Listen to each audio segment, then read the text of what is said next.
स्थानीय निकाय चुनाव में अगर बीजेपी से किसी एक नेता ने टक्कर लेने का काम किया है तो वो केंद्रीय मंत्री राव इंद्रजीत सिंह हैं। राव इंद्रजीत सिंह बेशक से बीजेपी के सांसद है, बीजेपी के मंत्री हैं, लेकिन इसके बावजूद भी राव इंद्रजीत ने दिखा दिया है कि उनका अपना वजूद है, उनकी अपनी चौधर है, उनका अपना वोट बैंक है और इसलिए वो अपने दमखम पर बिना चुनावी दंगल में उतरे हुए मानेसर के अंदर बड़ा खेला कर गए हैं।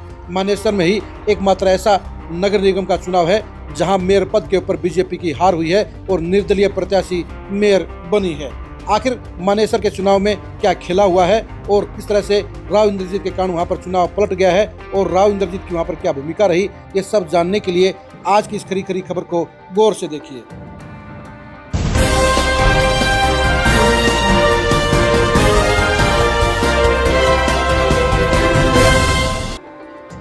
मानेसर नगर निगम के चुनाव में बीजेपी लगभग 2500 वोटों से चुनाव हार गई है। बीजेपी के रणनीतिकार बड़े ओवर कॉन्फिडेंट थे कि उन्हें इस चुनाव में राव इंद्रजीत की जरूरत नहीं है, इसलिए उन्होंने इस चुनाव में राव इंद्रजीत की पसंद के प्रत्याशी को टिकट नहीं दिया, बल्कि विरोधी खेमे के नेता को टिकट देकर राव इंद्रजीत को चैलेंज करने का काम किया, राव इंद्रजीत की बेइज्जती करने का काम किया। लेकिन राव इंद्रजीत भी बड़ी खामोशी से सब कुछ देख रहे थे। राव इंद्रजीत ने अपनी पसंद के प्रत्याशी को टिकट नहीं मिलने पर चुनावी प्रचार में हिस्सा नहीं लिया और वो चुनावी दंगल से दूर रहे।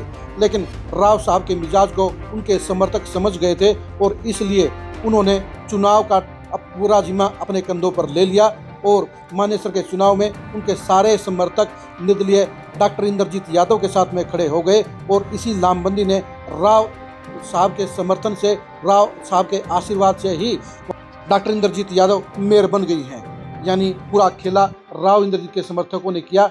इस अवसर पर चुनाव जीतने के बाद डॉक्टर राव इंद्रजीत ने क्या कहा है, इसे आपको गौर से सुनना चाहिए। सबसे पहले तो आप सबका तहे दिल से धन्यवाद यहाँ पहुँचने के लिए। और काम जो मैंने पहले भी बताया था कि हमने एक संकल्प पत्र तैयार किया है, उसके अकॉर्डिंगली जितने भी नगर निगम के कार्य हैं, चाहे वो सड़कें हैं, नालियां हैं, रोड हैं और पानी की आपूर्ति है, पानी की निकासी है, लाइट्स की दिक्कत है, पर्यावरण संरक्षण की है, तो हर कदम पर हर समस्या का एक प्राथमिकता से हल निकालकर उसका सुझाव किया जाएगा।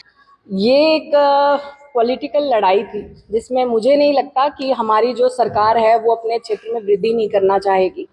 जब किसी क्षेत्र का विकास करना होता है तो वहाँ की सत्ता की सरकार और जो वहाँ पर नुमाइंदे होते हैं उनको मिलके काम करना पड़ता है। तो मैं बिल्कुल अपनी सरकार की सहायता से अपने क्षेत्र का विकास और प्रगति करूँगी।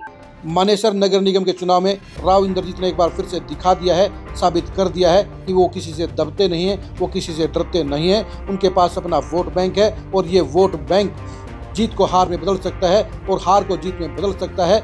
मानेसर चुनाव परिणाम इस बात का प्रतीक है कि बीजेपी में जाने के बाद भी अभी तक राव इंद्रजीत के वोट बैंक पर बीजेपी पूरी सेंध नहीं लगा पाई है। यानी अभी भी राव इंद्रजीत अपने इलाके में सबसे मजबूत हैं। उनको इग्नोर करना बीजेपी की सेहत के लिए अच्छा नहीं है और राव इंद्रजीत ने एक बार फिर से साबित कर दिया है कि वो अपने इलाके में सबसे वजनदार हैं, सबसे ज़्यादा जनाधार रखते हैं और बीजेपी को उन्हें पूरा मान सम्मान देना चाहिए।